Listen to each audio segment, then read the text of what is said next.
ಗಿಡದಲ್ಲಿ ಬಿಡುವಂತಹ ಈ ಒಂದು ಮಣಿ ದೃಷ್ಟಿದೋಷ, ನೆಗೆಟಿವ್ ಎನರ್ಜಿ. ಶಿಕ್ಷಕರೇ, ಗಿಡದಲ್ಲಿ ಕಲ್ಲು ಬಿಡೋಕ್ ಸಾಧ್ಯನಾ? ಕಲ್ಲಿನಷ್ಟೇ ಗಟ್ಟಿಯಾದಂತಹ ಈ ಒಂದು ಮಣಿ ಈ ಒಂದು ಗಿಡದಲ್ಲಿ ಬಿಡುತ್ತೆ. ಈ ಗಿಡದ ಹೆಸರು ವೈಜಯಂತಿ ಗಿಡ ಅಂತ. ಸೊ ಕಲ್ಲಿನ ರೀತಿ ಅಂದ್ರೆ ಕಲ್ಲಷ್ಟೇ ಗಟ್ಟಿ. ನೋಡ್ಬೋದು ಸೌಂಡು ಹತ್ರ ಬನ್ನಿ. ಕಲ್ಲಷ್ಟೇ ಗಟ್ಟಿ ನೋಡಿ. ಏನ್ ಸರ್ ಎಕ್ಸ್ಪ್ಲೇನ್ ಮಾಡಿ ಸರ್ ಇದ್ರ ಬಗ್ಗೆ ಸ್ವಲ್ಪ. ಇದು ವೈಜಯಂತಿ ಮಣಿ ಅಂತ. ಇದು ನೋಡ್ಲಿಕ್ಕೆ ಕಲ್ತರ ಇರುತ್ತೆ. ಇದು ಶ್ರೀಕೃಷ್ಣನಿಗೆ ಪ್ರಿಯವಾದ ಮಾಲೆಯನ್ನ ಮಾಡುವಂತ ವೈಜಯಂತಿ ಮಣಿ. ಇದನ್ನ ಧರಿಸ್ಕೊಳ್ಳೋದ್ರಿಂದ ಮನಸ್ಸಿಗೆ ನೆಮ್ಮದಿ, ಶಾಂತಿ ಎಲ್ಲ ಸಿಗುತ್ತೆ ಅಂತ ಹೇಳಿದ್ರು. ಅದಕ್ಕೋಸ್ಕರ ನಾನು ತಗೊಂಬಂದು ನಮ್ಮ ತೋಟದಲ್ಲಿ ಹಾಕಿದ್ದೀನಿ.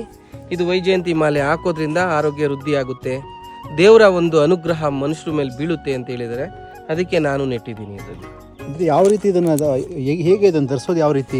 ಇದ್ರೊಳಗಡೆನೆ ತೂತಿ ಇರುತ್ತೆ. ಇದು ಒಂದ್ 2 ದಿವಸ ಆದ್ಮೇಲೆ ಹೋಲ್ ಬರುತ್ತೆ. ಇದ್ರೊಳಗಡೆ ಒಂದು ಕಡ್ಡಿ ತರ ಆಚೆ ಬರುತ್ತೆ. ಸೂಜಿಯಿಂದ ನಾವು ಸೂಜಿ ದಾರ ತಗೊಂಡು ಪೋಣಿಸ್ಕೊಬೇಕಷ್ಟೇ. ತೂತಿದೆ, ಇದನ್ನ ತೆಗೆದ್ರೆ ಆ ಹೋಲ್ ಸಿಗುತ್ತೆ.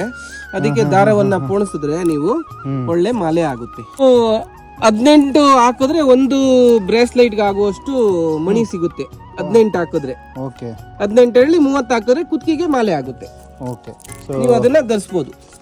ಸೊ ಇಲ್ಲಿ ನೋಡಿ ಕೀಳ್ತಾ ಇದ್ದಾರೆ ಗಿಡದಲ್ಲೇ. ಇದನ್ನು ಬಲ್ತ್ರೆ ಇನ್ನೂ ಗಟ್ಟಿ ಆಗುತ್ತೆ. ಹೌದು, ಅಷ್ಟೇ ಬಲಿಯೋದು. ಇದು ಬಲ್ತ್ ಮೇಲೆ ಅದೇ ವೈಟ್ ಆಗುತ್ತೆ. ಒಂದ್ 2 ದಿವಸ ಬಿಟ್ರೆ ಆ ಹೋಲು ನೀಟಾಗಿ ಬರುತ್ತೆ ಬಿಸಿಲಿಗೆ. ಬಹಳ ಜನ ಡೌಟ್ ಕೇಳ್ಬೋದು, ಇದೇನು ಯೂಸ್ ಆಗುತ್ತೋ, ಇದು ಕಲ್ ತರ ಇದೆ ಅಂತ. ಬಟ್ ನಾವು ಇಲ್ಲಿ ನೋಡಿದಾಗ ನಮಗೂ ಶಾಕ್ ಆಯ್ತು. ನೋಡಿ ಇದ್ರ ಮೇಲೆ ಹಾಕ್ತೇನೆ, ಆ ಸೌಂಡ್ ನೋಡಿ. ನಾವು ಕಲ್ಲುಗಳನ್ನ ಯಾವ ರೀತಿ ಹಾಕ್ದಾಗ ಸ್ಟೋನ್ ಸೌಂಡ್ ಬರುತ್ತೋ ಅದೇ ರೀತಿ. ಎಲ್ಲಿ ಸಿಗುತ್ತೆ ಸರ್ ಇದು?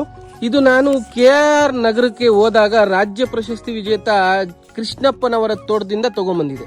ಹಾಗೆ ಇದು ಬರೀ ಶ್ರೀಕೃಷ್ಣನಿಗೆ ಪ್ರಿಯವಾದಂಥದ್ದಲ್ಲ, ಇದು ರಾಮನಿಗೂ ಪ್ರಿಯವಾದಂಥದ್ದು, ವಿಷ್ಣುವಿಗೂ ಪ್ರಿಯವಾದಂಥದ್ದು, ಲಕ್ಷ್ಮೀ ದೇವಿಗೂ ಪ್ರಿಯವಾದಂತಹ ಈ ಒಂದು ವೈಜಯಂತಿ ಮಣಿಯಿಂದ ಬಹಳಷ್ಟು ಉಪಯೋಗ ಇದೆ.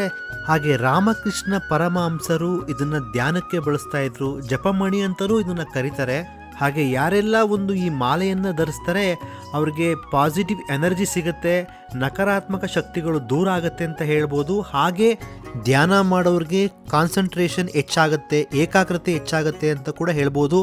ಹಾಗೆ ಇದರಿಂದ ದೃಷ್ಟಿ ದೋಷ ಕೂಡ ಕಡಿಮೆ ಆಗುತ್ತೆ, ಕಣ್ಣು ಬೀಳುವಂಥದ್ದು ಅಂತ ಹೇಳ್ತಾರಲ್ಲ ಅದು. ಮಂಗಳ ಗ್ರಹದ ದೋಷ ಇರುವಂಥವ್ರು ಕೂಡ ಇದನ್ನ ಬಳಸ್ತಾರೆ. ಹಾಗೆ ಇದನ್ನ ಶನಿವಾರ ಮತ್ತು ಮಂಗಳವಾರ ಆಂಜನೇಯ ಸ್ವಾಮಿಯ ಪೂಜೆಯಲ್ಲಿ ಇದನ್ನ ಬಳಸ್ತಾರೆ.